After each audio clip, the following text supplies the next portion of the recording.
everyone, and welcome to another Interstellar Modeler. In this video, what I'm going to do is detail the building now of the Battlestar Galactica Colonial One. So I'm not going to spend any time detailing what's included in this kit because I've done a preview video that's posted on my channel. And so I'm going to go ahead and jump right in and show you what I'm up to at this point. So I've decided to light the model, and in order to do that, of course, you have to drill out the windows. Now, one thing to keep in mind is that the windows are actually a square shape, but when you use a drill, they're going to turn out round. I'm going to try and find a micro file to see if I can square those up a bit, but I'm not too hopeful I can find something that small. So I think what will end up happening, I'll just move forward to what we have here and just not worry about it. Now, someone suggested to me that when you have smaller things like this to drill out, rather than using a Dremel, which is what I typically use, is to try a power screwdriver / drill. And main reason is because you're able to control the revolutions a bit easier with that. And this is what I have here in my garage. And you can definitely buy smaller ones. There are a ton of them out there. Some even come with a little LED that will shine on the project. But I'm just going to go ahead and use this. I know it's a bit bulky, but I've already been using it, and it's really not too bad. But you can see here you have a very good control over the speed. And I do have an older Dremel, so maybe the newer ones are a bit better at this, but mine can't really get that slow. So it's been pretty good to use with these windows here. You don't really need much to get through the plastic, and you know, there's just less chance for error. So I'm going to go ahead and continue on here and show you when this is completed. So I'm now moving on to prepping the model for lighting. I started light blocking it. I'm going to have to put a few more coats of some black primer here. But I'm just trying to think of a way to install the lights here. I don't have any strip lighting, which some people have successfully used for this ship, so I'd like to try to make do with what I have. So what I think I'm going to do is just utilize this piece of styrene plastic. I've cut it into the right dimensions here to fit into the model, and I'm going to mount my lights into that. I'm going to plan to use 3mm LEDs and just kind of spread them out here through the length of the ship. And once I get them all set, I'm going to see if that's enough lighting to get into the upper section here. If it's not, I may have to figure out something a little different there. So I'll go ahead and move forward and show you how things are coming along. Okay, so this is what it looks like. We now have 5 3mm LED lights here that have been installed into that styrene piece of plastic that I had cut out for this here. And the lights have been frosted over a bit with some sandpaper. And I did that to help with light diffusion. And they are all wired together down to the end here where they're connected, and eventually this will feed out through the aft part of the ship and down to connect to a battery that's going to be put into the stand that I'm creating for this. But the first thing to do is to test it out just to be sure we've got enough lighting throughout the ship. So let me go ahead and put this together temporarily here so we can turn on the lights and we'll see what we have.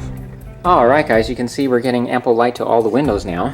And I was afraid that we wouldn't be getting enough light here to the windows up here in the conning tower, but I don't think we need to make any further modifications there.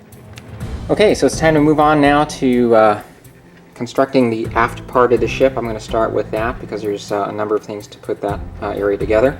And then we'll move on with painting and so forth, so I will show you my progress here very shortly. Okay, just to catch you up here on what I'm doing here now, I've already applied the two-tone hull color here. The bottom section is going to be this color here. It's a light blue by Tamiya. And then the top section is just flat white by Tamiya. And you can see the conning tower has been painted as well.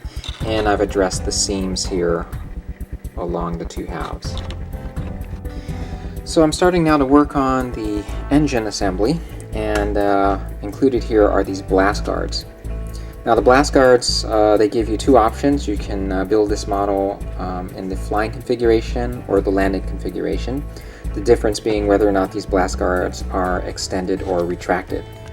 So just make sure if you're building this model that you're choosing the proper configuration for the one that you desire to do. And since we are building this in the landing configuration, these will then be retracted. So we just had to choose the right pieces that went together here. As for the color, what I'm going to be using as a guide is this model here that was built by a modeler by the name of Juichi Hashimoto. And I don't know, I just liked the way the silver color looks here. I've seen a number of builds where they use a gray and light blue color scheme. but I don't know, I just remember in the series everything looked metallic to me, so I'm going to go ahead and follow his lead here. So this involves a two-tone paint scheme. We just need a dark metallic color and a lighter metallic color. So the two colors I'm going to be using here then are Tamiya's light gunmetal for the darker accents, and for the lighter we're going to be using Tamiya's aluminum color. So you can see I've already started painting, and so I'm going to go ahead and start painting some of these other lighted panels like you see here, and yeah, then I'll start putting things together, and we'll move on from there. So I'll show you my progress here shortly. Okay, just to show you my progress now, you can see we have the blast guards painted as well as the engine pieces, and I do like the effect of the two-toned color scheme here. We're using, again, Tamiya's light gunmetal and also Tamiya's gloss aluminum. And another color I added was Tester's chrome silver to paint these small details here on the blast guards. So one thing I did decide to do, however, is to change my mind about the blast guards on the sides of the ship, or at least on the upper part and the sides of the ship. As you can see here, they're in the extended configuration here, and as I mentioned, this is I'm building it with the landing gear like you see here, but I did test fit everything together once I had all the pieces painted and with the blast guards retracted, and you know, you just can't see much of the detailing here, so I decided to change my mind here and use the extended configuration here. So once everything's put together, that's the way it's going to look.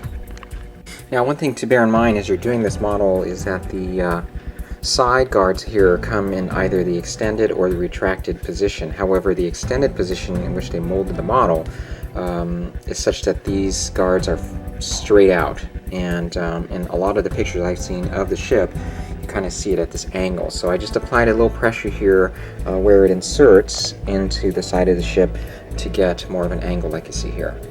And I didn't use any heat to do that. I just gently applied pressure until I got to the proper angle. So just be careful if you do that not to snap the piece off. Okay, so while I was letting these dry, I thought about the windows here, and you know, I didn't even consider this when I was putting this, when I was painting everything, but I'm putting this top conning tower together. But the windows, you have a couple choices here. You can just leave them open since we drilled them. The only downside to that is that at certain angles you're probably going to be able to see into the interior, in which case you'll probably see the lights and all that. So there's a couple ways that you can approach this here. And one thing you can do is use canopy glue to fill in all the holes. That would work pretty well. But the only problem with that is that this was already put together, so there's no way I was going to get the applicator into these little small narrow areas here. So what I decided to do was use a trick I used with a Romulan warbird that I built some time ago, and I used wax paper. Now this is a little unconventional, so I'm not sure if you want to do this, but essentially you just want to opacify the openings there, and I simply just cut pieces of wax paper and use super glue to put them into place.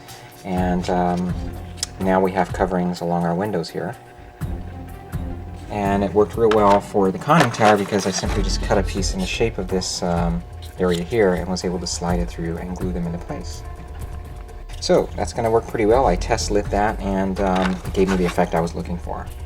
Well, one other thing I wanted to point out here before we move on is how I covered the hole here. Now the hole is this here, which is provided obviously for the stand. Since I'm not going to be using the stand, I wanted to cover that. Now you have a couple options obviously open to you. One is just to use putty that you can use to cover the area there. However, what I did was use a 0.10 thick styrene piece of plastic. This comes in sheets like this you can get at your hobby store. It's fairly thin. I just cut a size that's approximately the same as that of the hole and glued it into place. There are a couple little tiny gaps around the edges, so I just filled it in with some plastic putty and was able to cover those fairly well. And then painted it, and you can see it works well in this instance because there is additional paneling that you can see all along the hull. It just looks just like the rest of the detailing there, so it blends right in quite effectively there. Alright, tell you what I'm going to do is end this video here since it's getting a little long. What we have left now are the decals as well as the engine construction and then we still have the lighting to do, and then the stand. So it sounds like a lot, but we're proceeding along pretty well here. We should be able to get it done in the next video. So thanks again for watching, and I'll see you then.